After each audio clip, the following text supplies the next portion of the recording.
यहाँ अपने आप उगती और कट जाती है धान की खेती।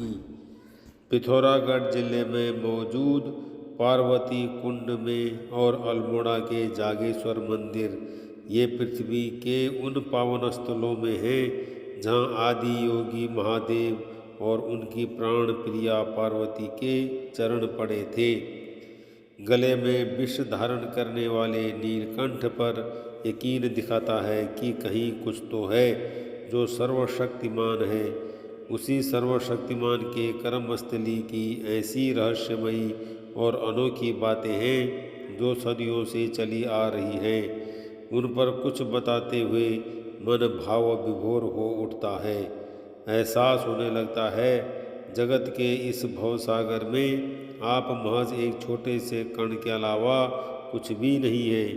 बार बार कुछ ऐसे साक्ष्य याद दिलाते हैं कि सच में ऐसा कुछ हुआ था। फिर चाहे हम बात करें पार्वती कुंड और आदि कैलाश के रास्ते में खुद उग और कट जाने वाली धान की खेती की, या फिर जागेश्वर मंदिर में दुनिया के नष्ट होने की भविष्यवाणी को सच करने वाली पीतल की मूर्ति की हो, भगवान शिव के प्रेम और समर्पण के साक्ष्य हैं तो आदि कैलाश में उनके वैरागी जीवन के दर्शन होते हैं। आदि कैलाश समुद्र तल से 6310 मीटर की ऊंचाई पर है। इसे छोटा कैलाश भी कहा जाता है। एक तरह से ये तिब्बत में माउंट कैलाश की प्रतिकीर्ति है। यह उत्तराखंड के पिथौरागढ़ जिले में भारत तिब्बत सीमा के पास है। कुमाऊं हिमालय की शांति में आदि कैलाश हिंदू भक्तों के लिए बहुत महत्व का तीर्थ है। छोटा कैलाश की तलहटी में सुंदर पन्ना जैसी पार्वती झील और गौरी कुंड में इसकी झलक देखी जा सकती है। आदि कैलाश का पार्वती झील गौरी कुंड में पड़ने वाला प्रतिबिंब जैसे कहता हो कि पार्वती बोली शंकर से, सुनिए भोलेनाथ जी, रहना है हर एक जन्म में मुझे तुम्हारे साथ जी, वचन दीजिए न छोड़ेंगे कभी हमारा हाथ जी। और लगता है भोलेनाथ उसी वचन को आज तक निभा रहे हैं। आदि कैलाश को शिव कैलाश, बाबा कैलाश और जोंग लिंग कोंग पीक जैसे कई नामों से जाना जाता है। आदि कैलाश और ओम पर्वत को कैलाश पर्वत के बराबर और उनकी तरह ही पवित्र माना जाता है। महाभारत, रामायण और बृहत् पुराण जैसे अधिकांश हिंदू धर्म ग्रंथों में इसका उल्लेख मिलता है। मान्यता है कि भगवान शंकर बारात लेकर मां पार्वती से विवाह करने गए थे और उनका पहला पड़ाव आदि कैलाश था। यह स्थान इतना सुंदर और आकर्षक था कि भगवान शिव, जिन्हें केदारनाथ पर्वतों के भगवान के नाम से भी जाना जाता है, उन्हें इस जगह से प्यार हो गया। उन्होंने इसे अपना दूसरा घर बना लिया। वो यहाँ अक्सर अपने परिवार, देवी पार्वती या उमा और बच्चों कार्तिक और गणेश के साथ आते थे। आदि कैलाश मंदिर के पास पार्वती सरोवर इस पवित्र कहानी की साक्षी है। वहीं ये भी मान्यता है कि आदि कैलाश वह जगह है जहाँ शिव और पार्वती कैलाश पर्वत पर समाधि लेने के लिए जाते समय रुके थे। आज भी स्थानीय लोगों की ऐसी मान्यता है कि यहाँ पार्वती मंदिर और कुंड है। इसी कुंड में माता पार्वती ने स्नान किया था। इस क्षेत्र का महाभारत में उल्लेख मिलता है और इसका प्रमाण है इतनी ऊंचाई जहाँ इंसान भी मुश्किल से पहुँच पाता है, वहाँ खुद होने वाली धान की खेती। आदि कैलाश सिंडला दर्रे और ब्रह्मा पर्वत के पास है। कुट्टी गांव से 17 किलोमीटर दूर आदि कैलाश जाने का बेस कैंप भगवान शिव मंदिर के साथ पवित्र जोलिंग कोंग झील या पार्वती कुंड के पास है। यहाँ ऑक्सीजन की कमी रहती है। यहाँ थोड़ी ही दूर चलने पर ही सांस फूलना आम बात है। आदि कैलाश जाने के रास्ते में पार्वती कुंड पहला पड़ाव है। यहाँ से आदि कैलाश के बहुत ही अलौकिक दर्शन होते हैं। फेसबुक पर मुकेश यादव ने लिखा है कि इसे शब्दों में बता पाना बहुत मुश्किल है। वो लिखते हैं कि यहाँ धान के पौधे दिखते हैं। कहा जाता है कि धान की खेती यहाँ महाभारत काल में पांडवों के 5 भाइयों में से एक महाबली भीम ने की थी। इस धान की खेती के बीच जाने की मनाही है। ये शायद भीम के बाहुबल का ही प्रताप है कि ये खेती बगैर नागा यहाँ अब भी खुद ब खुद होती रहती है। कहा जाता है कि ये धान कोई नहीं बोता और न ही कोई काटता है, मगर फिर भी ये खुद उगकर कट भी जाती है, जिसे कोई भी नहीं देख पाता। इसके बाद आदि कैलाश मंदिर की तरफ बढ़ते हुए वहाँ पार्वती कुंड के दर्शन होते हैं। इसके बाद गौरी कुंड आता है। फेसबुक पर ही आयुष फोटो से दिखते हैं। इस फोटो में धान की खेती है, जो कि आदि कैलाश यात्रा में आपको पार्वती सरोवर से गौरी कुंड जाने वाले रास्ते में देखने को मिलेगी। आयुष के अनुसार इसे मैंने खुद जुलाई महीने में अकेले यात्रा के दौरान देखा। शिव कण कण में व्याप्त है। इसकी गवाही धरती का जर्रा जर्रा देता है।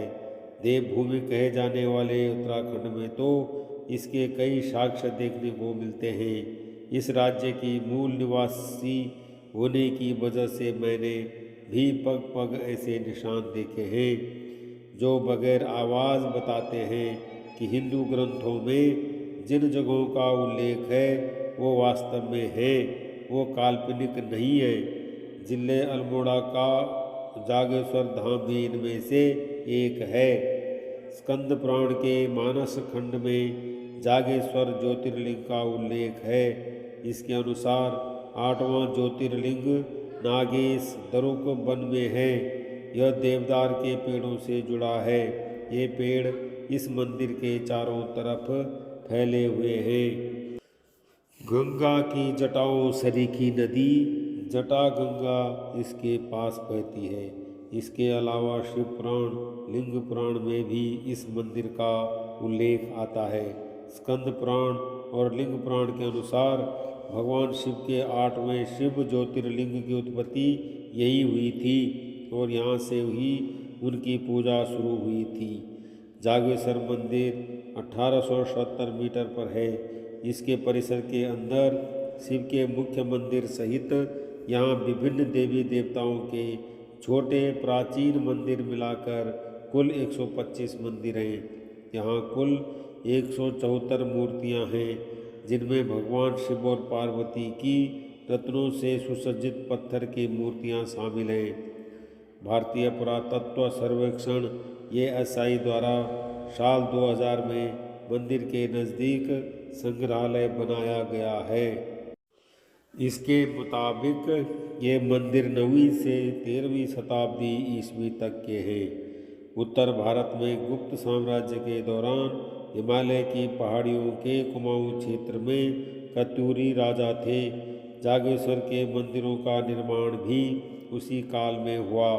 इसी कारण मंदिरों में गुप्त साम्राज्य की झलक भी दिखलाई पड़ती है। इस मंदिर के पास में धन के देवता कुबेर का मंदिर भी है। ऐसा माना जाता है कि आदि शंकराचार्य ने केदारनाथ धाम जाने से पहले जागेश्वर धाम का दौरा किया और कई मंदिरों का जीर्णोद्धार और पुनर्निर्माण करवाया। हालांकि इसे लेकर विद्वानों की राय अलग अलग है। इस मंदिर को लेकर एक मान्यता यह भी है कि जिन औरतों के बच्चे नहीं होते वो जागेश्वर के महामृत्युंजय मंदिर में आकर संतान मांगती हैं और भोलेनाथ उनकी झोलियों में संतान का सुख डालते हैं। मंदिर के पुजारी कहते हैं कि महिलाएं महामृत्युंजय मंदिर के सामने दिया हाथ में लेकर संतान की कामना करती हैं। जागेश्वर मंदिर के परिसर में तो देवदार का एक पेड़ ऐसा भी है जिसमें भगवान शिव का परिवार दिखता है। इसे अर्धनारीश्वर कहा जाता है। इस पेड़ में भगवान शिव, माता पार्वती और उनके पुत्र गणेश की आकृति दिखाई पड़ती है। इस सबके बावजूद इस मंदिर की एक चीज़ है और वह है यहाँ पीतल की एक मूर्ति। इसके हाथों में दिया है और जो जलता रहता है। इसे लेकर कहा जाता है कि जब ये दिया इस मूर्ति के पैरों तक पहुँच जाएगा तब दुनिया नष्ट हो जाएगी। कहते हैं कि ये दिया लगातार नीचे की तरफ खिसकता जा रहा है, जो आँखों से देखने पर पता नहीं चलता। वही इस ज्योति के बारे में कहा जाता है कि ये ज्योति अनंत काल से जल रही है और सदैव जलती रहेगी, क्योंकि सारी सृष्टि शिवमय है। सृष्टि से पूर्व शिव है और सृष्टि के विनाश के बाद भी केवल शिव ही शेष रहेंगे। प्रोफेसर मृगेश पांडे के मुताबिक कहा जाता है कि जिन जगहों में 12 ज्योतिर्लिंग और उप ज्योतिर्लिंग हैं, वहाँ माँ भगवती के शक्तिपीठ हैं। यहाँ दारुका वने में दारुका नाम के राक्षस का माँ भगवती ने वध किया। इसी वजह से यहाँ माँ भगवती का शक्तिपीठ है। इसे माँ पुष्टि देवी के शक्तिपीठ के नाम से जाना जाता है और नागेश्वर नागेश नाम से ज्योतिर्लिंग भी है। नागेश शक्तिपीठ के पास लवकुश नामक हवन कुंड है। कहा जाता है कि वशिष्ठ ऋषि ने लवकुश से यहाँ पर पूजा करवाने के बाद ये बनवाया था। जनश्रुति है कि श्री राम यहाँ शिव जी के दर्शन को आए थे। इस बात के प्रमाण स्वरूप दंडेश्वर में पहाड़ी के शिखर ढाल पर राम पादुका के तौर पर दिखता है। यहाँ के पुजारी षष्ठी प्रसाद भट्ट के अनुसार पूरे भारत में शिवलिंग रूप में पूजा यहीं से शुरू हुई थी। सभी ज्योतिर्लिंग के मूल में जागेश्वर ही है।